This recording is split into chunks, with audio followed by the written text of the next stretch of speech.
Hi there everyone and welcome to this week's live stream guitar lesson. I hope you're all well. So this week we will be continuing where we left off last week. So we're going back over a couple of the exercises that we talked about, as well as getting stuck into at least one, hopefully two or even three new ones today. So before we get stuck into that, just a couple of things to remember. There's the chat function available, so if you've got any questions as we're going along, please feel free to ask and I'll answer them as we go or save them to the end depending on what feels more appropriate. If you have another device in the room or whatever, or that you're on now perhaps, that gives you notifications like emails, social media, that kind of thing, it's best to turn it off and we'll get our undivided half an hour of guitar time. Other than that, let's get checking tuning. So it's our bottom E strings. Try and make sure you're nice and in tune with this. Okay,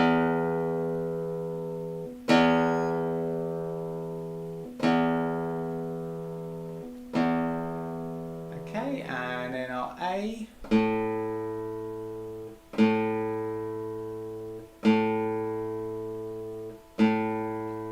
And then D.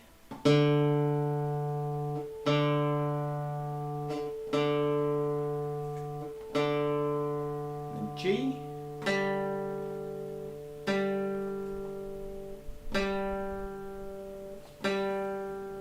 okay, and B, and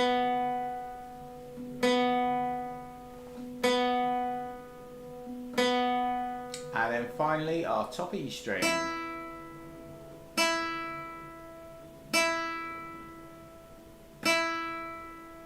Okay, cool. So hopefully guitar's in tune. Just a quick reminder as well with posture, just trying to let that guitar slide away from you, try and keep it nice and upright.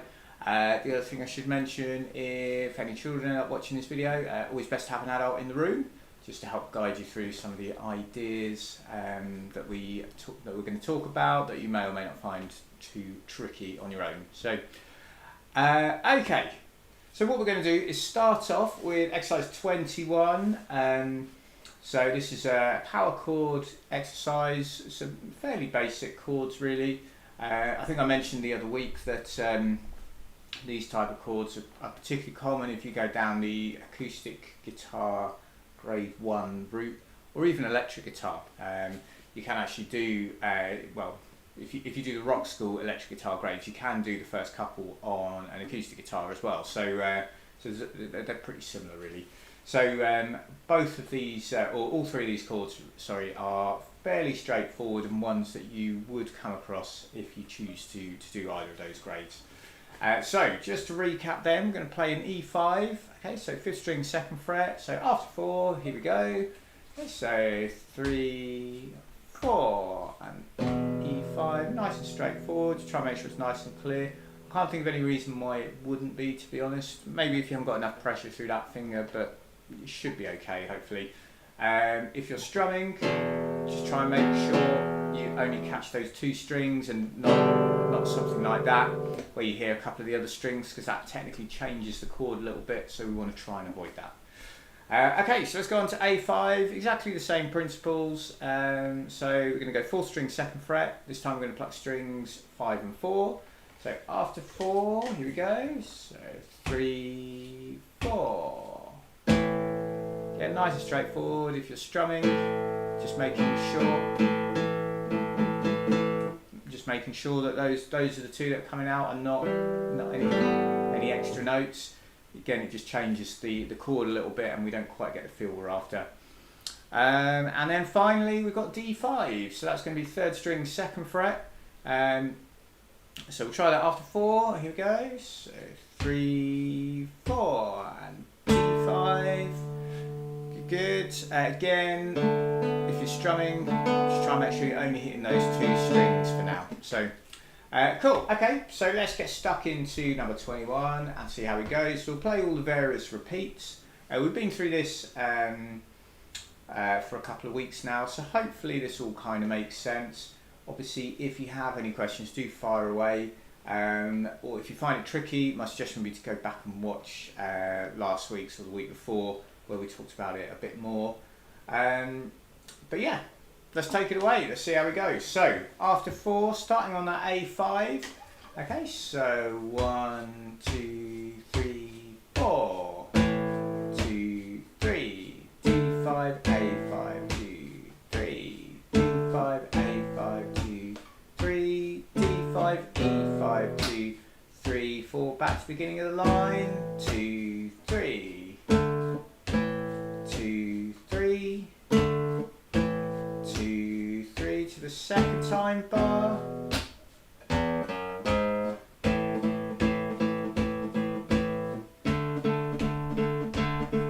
you can pluck the strings here if you want, like I'm doing now.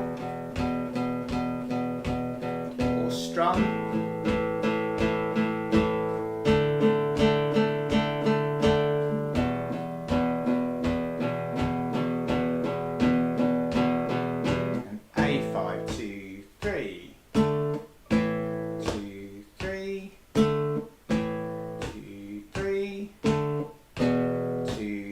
Back to the repeat mark on the line above.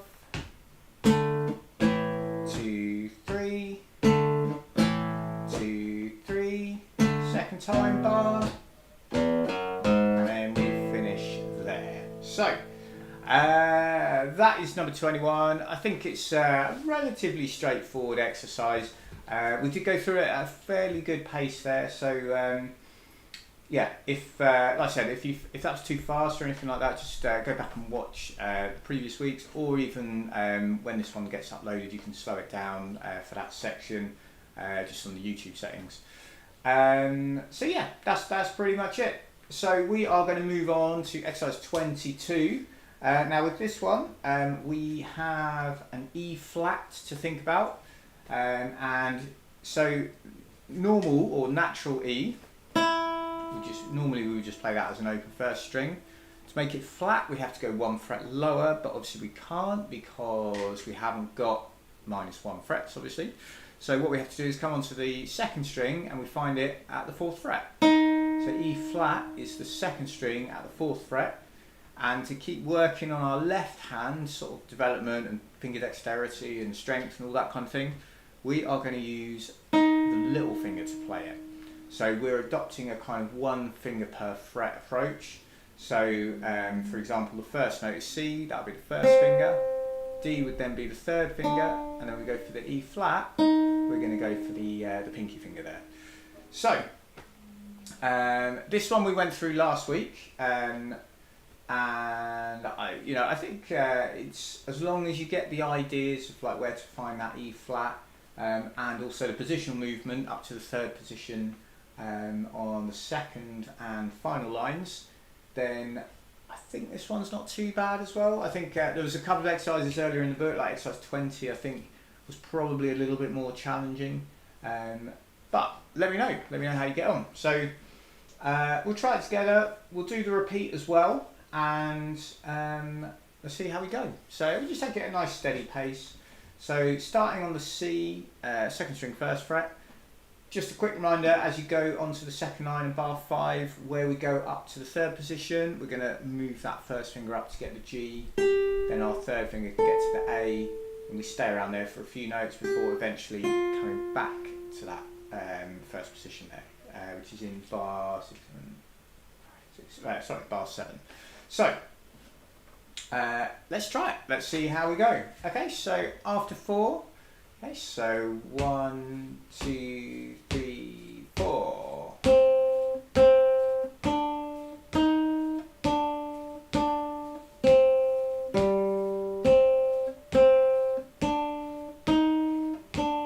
E natural here. Move up to the 3rd position.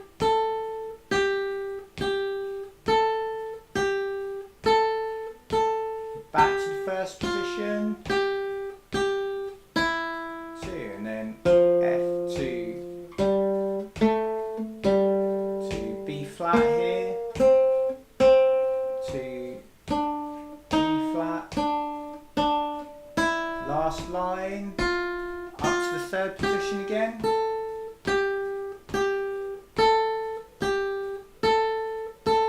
back to the 1st position, and we can go back to the beginning, play it again.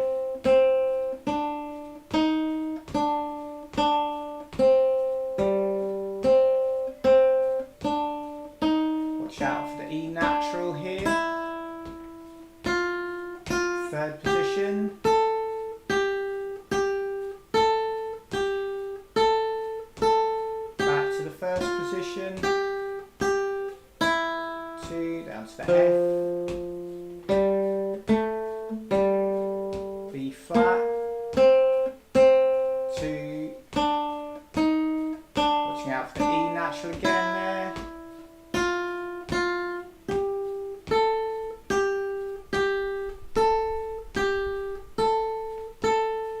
back to the first position, and we're going to finish on that F. Okay, good stuff. So give yourself a pat on the back if that went well. I forgot to mention at the start, actually, in our key signature we have a B flat, so we want to just be watching out for that. Yeah, so there's a couple of B flats in there, but having played B flats for a few exercises now in the book, hopefully that didn't throw you too much. So good stuff. Right, so underneath that we had the Fretboard challenge. We talked a little bit about that last week. The answers, as it says there, are on page 24. So I am sure you're all very capable of reading the answers yourselves. So hopefully that made sense. If any of the answers at the back of the book didn't make any sense for any reason, do feel free to ask. Or if you're not watching this live, just put the ask in the comments underneath the video. That's what I'm trying to say. Yeah, I'll do my best to get back to you. As I say, hopefully it generally will make sense, and remembering that flat is always just 1 fret lower than the natural note. So G flat would be, sorry, G at the 3rd fret, G flat at the 2nd fret. The tricky thing is with flats is that the first few flats we typically meet are B flat, which you know, is an open string. B natural is the open string, so the flat suddenly we're on a different string, and then an E flat, so we lose our open strings quite quickly. So with the first 2 flats that come up in key signatures, which are B flat and E flat, we've suddenly lost 3 of our open strings, which is what makes flats a bit more difficult than sharps, in my opinion. But yeah, let me know what you think. Maybe you find flats easier. And one thing I would say is, if you have any ambitions of playing with any kind of brass type instruments, then you'll need to get used to flats, because loads of stuff that you'd end up playing is going to be in the key of B flat and that kind of thing. So lots of B flats and E flats and that kind of thing. So not something we've covered yet, but just to give you a heads up if that's the direction you think you might like to go in. Yeah, get used to flats. So. Okay, let's turn the page. And last week I said we would have a go at exercise 23, and then we just sort of ran out of time. So we're going to try it today, obviously. So this is on page 18 of GuitarQuest 3. So you notice at the top of the page we've got a couple of extra dynamics in there. So we've got MP, so that's moderately quiet. So that is not as quiet as P or piano, which is quiet. So if we've got kind of our baseline neutral, if you like, then moderately quiet and then quiet. And same with moderately loud, mezzo forte. So mezzo forte is a bit louder, and then forte is louder again. And remember with dynamics and things, so the collective name is dynamics. These things, they're all kind of relative to the player. So, you know, it's not like if you're playing at an MP level, you have to be at a certain volume. What you're really looking for is a difference in volume. So, and typically on these lessons, I don't really worry too much about that, because I'm not sure how well that's going to come across. So, but when you're practicing, for example, looking at exercise 23, it starts MP, mezzo piano. And then towards the end of the second line we get a little crescendo and we got mezzo forte. So what you'd be looking to do really is hear that on the first line it's reasonably quiet, gets a little bit louder towards the end of the second line, and then the third line we go up in volume a little bit again. But these are all things you can just play about with. And what I usually say to my private lesson students is dynamics are really the icing on the cake, in my opinion. So what you want to do is get the notes right first, then get the timing right, ideally they go together, but that's not always the case. So try and get the notes and the timing primarily, and then some of the subtleties like dynamics can just sort of follow on when you're feeling more confident with it. Anyway, I've waffled on enough. Let's have a think about Milonga then. So we have a B flat in the key signature, so you want to watch out for that. All our Bs, sorry, are played as B flat.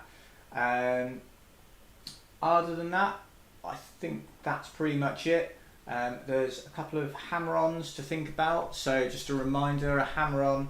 So for example, in bar 10, so the second bar of the third line, we've got the hammer-on from G to A. So we play an open G, and then we just push that middle finger down to get the note at the second fret.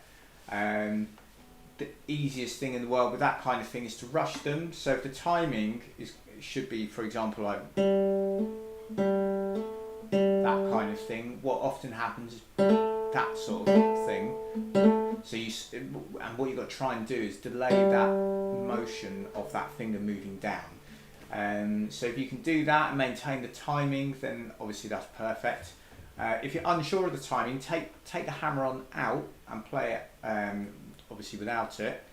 Get a feel for the timing and then add it back in again when you feel confident that you think you got it. So okay, so I think that's pretty much it. So we'll just work our way through it nice and slow.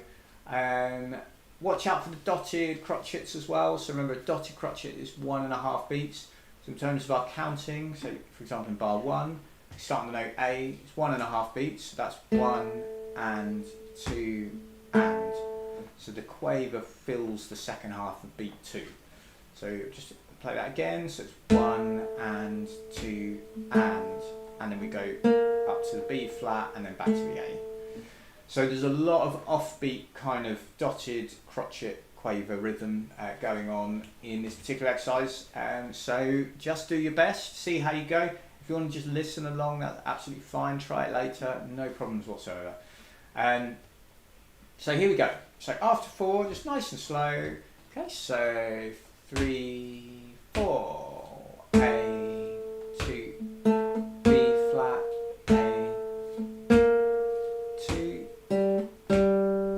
2, and then same kind of thing again.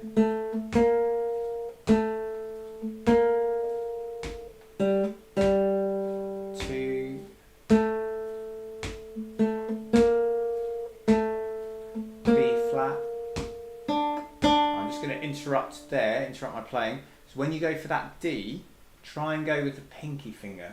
So what we don't want to do is lose that. If we play the B flat with the third finger and then go for the D with the third finger as well, we'll lose a little bit of continuity between the notes. It is okay to do that, but I would my kind of approach is to always try and get the notes to ring into each other as much as possible, unless the music specifically says don't do it. I think overall you just get a slightly more fluid kind of result. You know, that's just my opinion though. So I would say typically that's how most people would do it, whether they think about it or not. One thing I would say not to do is to flatten the third finger across the 2 strings. Just a personal preference.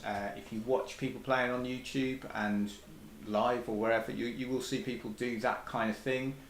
Obviously they're not going to be playing this exercise, but whatever they are playing. My personal preference is to go with separate fingers because I feel like you just get a little bit more control over what's going on, and certainly when you come onto some more challenging chords you might find that having that extra kind of, or putting the extra work in on some of these notes here now pays off further down the line.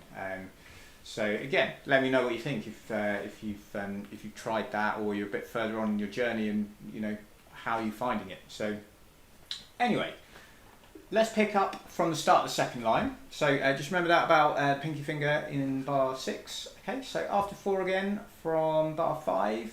Here we go.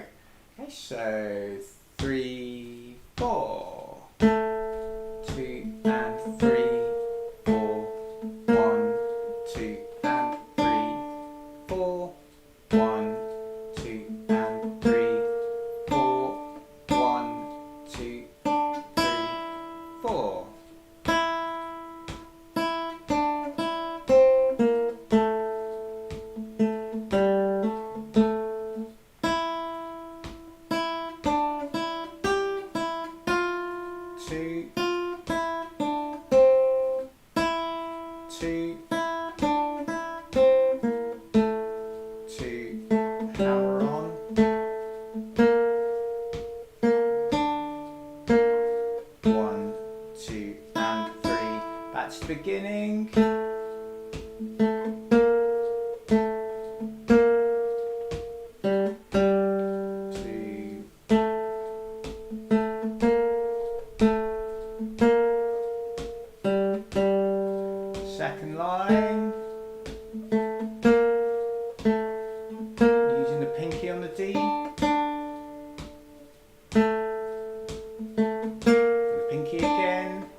going to finish. So hopefully that was all fine. I realised as we got on to the third and the fourth lines that actually that tempo I was playing at was probably, well, may have been too fast. So let me know if you'd like me to play it again but a bit slower. Do let me know. But what I'm going to do now, I think, is bring the music up onto the screen, put the backing track on, and just follow along with it, just so you can get a feel for how that sounds. And just in case you're new here, all the backing tracks are on my YouTube channel, so you can go and check those out and play along with them, and hopefully get up to speed with sort of where I think would be a good tempo to get to with it. So here we go. This is, if I bring that one up onto the screen, so exercise 23 milonga. Here we go.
Good. Okay, so that was milonga.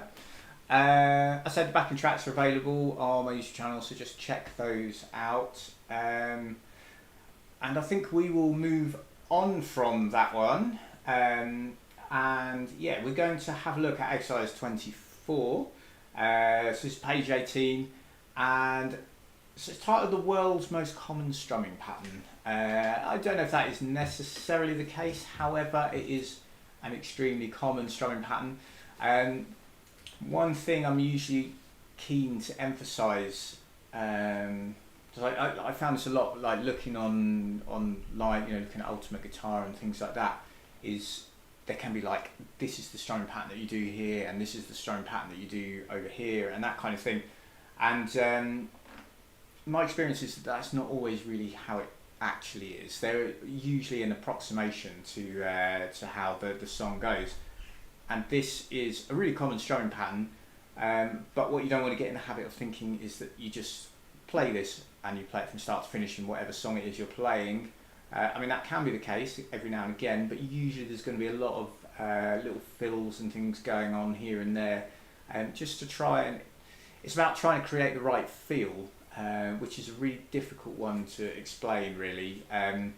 So what we're going to do is just have a go at this one, and then let me know how you get on. And if you find any songs that you think have that strumming in, let me know about them. We can have a think about it and whether there are any extra little subtleties that would be worth trying to pick up on as well. So, okay. So in exercise 24, we're going to use E minor as our chord to work on, primarily just because it's the easiest one, but it really doesn't matter what chord, whatever chord comes to mind. And so what we're going to do, if I just play it to you, is down, down, up, up, down. So it's, some people find it's quite easy to pick up, some people less so. So don't worry if it takes a bit of time. If we break that down a little bit, so we go down on beat 1, down and up on 2 and, nothing on beat 3, then and 4. Now the thing to watch out for is beat 3, where you're not going to be strumming anything, but you still need to move your hand back down again. And the most common mistake I've seen people make is they'll go down, down, up, and then not move their right hand, and then they're out of position for the next strum. So they've got to quickly move it down, which usually then introduces a little bit of a delay, and and so the feel then sort of falls over a little bit. So yeah, I'll just demonstrate again. So it's down, down, up, down. So one thing I sometimes suggest to people, if they're finding it tricky on that third beat to try and remember they've actually got to do something with their hand, is just to use another word in that space. So for example, I often suggest the word ghost, so like you're ghosting past the strings. So you go down, down, up, ghost, up, down. So down, down, up, ghost, up, down. Obviously don't have to do that. If you can play it anyway, then that's absolutely fine. If you find it helps, great, you know, let me know. It'd be really interesting to hear what you guys think. The other thing to think about is with your right hand, is you're really just going down and up the whole time. And your choice is whether you strike the strings or not. So if we said do 4 down strums in a row, you do that, you wouldn't think about it, the hand automatically moves back up. If we said do 4 up strums, you do exactly the same, you probably wouldn't think about it too much. When you start going down and up, and sometimes you do one and not the other and that kind of thing, that's where it usually becomes a bit more challenging. But just try and remember that it's a very sort of metronomic, kind of almost mechanical movement in that right hand. It just keeps going up and down. When you get confident with it, you might kind of break out of that a little bit, or not think about it. And you know, like for example, if I play it here now, really thinking about it, I'm really exaggerating that movement. But actually, if you when you're a bit more confident with it, that movement becomes a lot more subtle, and yeah, you know, it just it doesn't look clumsy in any way. It might look a bit clumsy, sorry, you know, if you're doing big hand movements. So don't worry about big hand movements for now though, just try and get the rhythm down, and then as you work on it, you just try and minimise that movement. Because we're playing finger style, you could either do that with the index finger, so down, down, up, down with the index finger. You could use the thumb.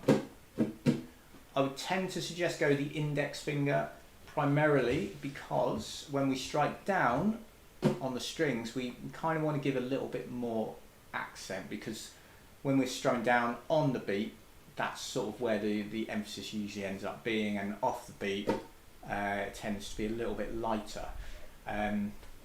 So if we use the index finger when we strike down, you're going to strike with the nail, which is going to give a little bit more attack. If you went with the thumb, you'd strike down with the fleshy part of the thumb, which just has a slightly softer sound, and vice versa on the way up. So hence suggested in the index finger. I would try not to bunch all the fingers together and do them all at the same time. It can just start to sound a little bit messy. So yeah, index finger would be my suggestion for now. But let's give it a go. I've again waffled on a little bit about that, so let's see how we go. So we're going to start on an E minor chords. It's nice and slow. Okay, I've suggested in the book to do it 8 times. We'll play it several times today. We're not going to count though. So here we go. So after 4, okay, so 3, 4. So down, down, up, down, down, down, up, ghost, up, down, down, down, up, ghost, up, down, down, down, up, ghost, up, down. We go a little bit quicker. So down, down, up, down, down, down, up, ghost, up, down. Okay, a little bit quicker again. So down, down, up, down, down, down, up, ghost, up, down. A little bit quicker.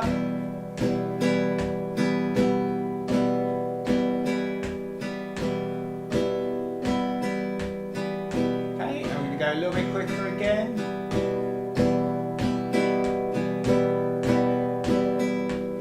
So down, down, up, down, down, down, up, down. A bit quicker again.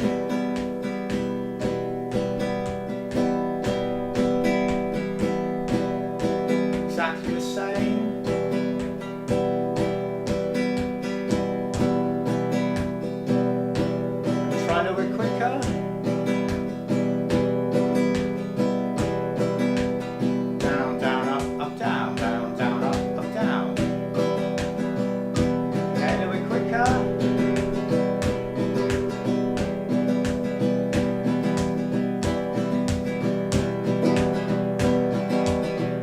and 2 more, 4 more in fact. Okay, we'll finish there. So, yeah, it's a very common strumming pattern. It always sounds really good if you're playing the right type of song. So obviously it's a 4 beats in the bar kind of pattern, so the song needs to be in 4/4 to start with. Any other time signature obviously it's not going to work. And depending, if you've only got 1 chord per bar, so if you've got, for example, 2 chords in the bar, that strumming pattern may not work. It might do, but it depends on the feel of the song.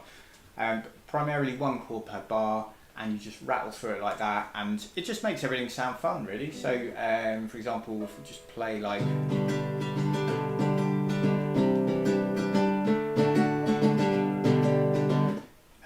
So that was Time of Your Life by Green Day, and it's just that strumming pattern. They do sometimes add a little extra bit at the end of each bar, and we will talk about that at some point. But for now, that is a good place for us to finish up. So I hope that all makes sense. Hopefully, yeah, it gives you some new stuff to get stuck into. Just a heads up, exercise 25, the Grand Gardener. We're obviously not going to get stuck into it now. However, in GuitarQuest 2 we played a song called The Gardener, and this is basically exactly the same tune but with some bass notes added. So if you were following the GuitarQuest 2 course, if you go back and check that one out and just revisit it, then this one should feel kind of familiar, hopefully, and hopefully won't be too difficult. So we're just going to add some extra bass notes, just open strings. And we'll go through that in more detail next time. But like I say, if you remember the Gardener from book 2, then you could have a quick go at that and even attempt adding the bass notes in. And we'll see how we go. So we'll finish up there. So things to practice for next time, I would suggest we do exercise 22 as a bit of a warm-up. Then we've got obviously exercises 23 and 24 to have a go at. Remember with 24, we practice on the E minor. You can practice any chord you like, and you can practice chord changes as well, so that's worth doing. Just kind of explore it really, and try and do as much as you can with it. So that's pretty much it for today. Quick heads up, I am actually not around next week, so there's no lesson next week. So our next one is going to be on the 24th of July. And obviously we're getting close to summer, so well, we're in summer, but kind of last year I took a break around August, so no lesson next week. Then we've got the 24th, and we'll do the 31st of July as well, and we'll try and get through as much of the rest of the book as we can in that time. And we'll take a few weeks off and then reconvene in September. So hopefully that additional week gives you plenty of time to practice. Hopefully there's plenty to practice. If you've got any questions, please do fire away, or otherwise, if you enjoyed the video, please give it a thumbs up. Please share it around with anybody that you think might be interested in learning guitar. And if you do attempt any of the tunes and you want to record yourself and tag yourself in them, or tag me in them even, then please do so. And I will look forward to seeing you all in a couple of weeks. So have a great weekend, have a great couple of weeks, and I will see you soon. Okay, take care then. Bye bye.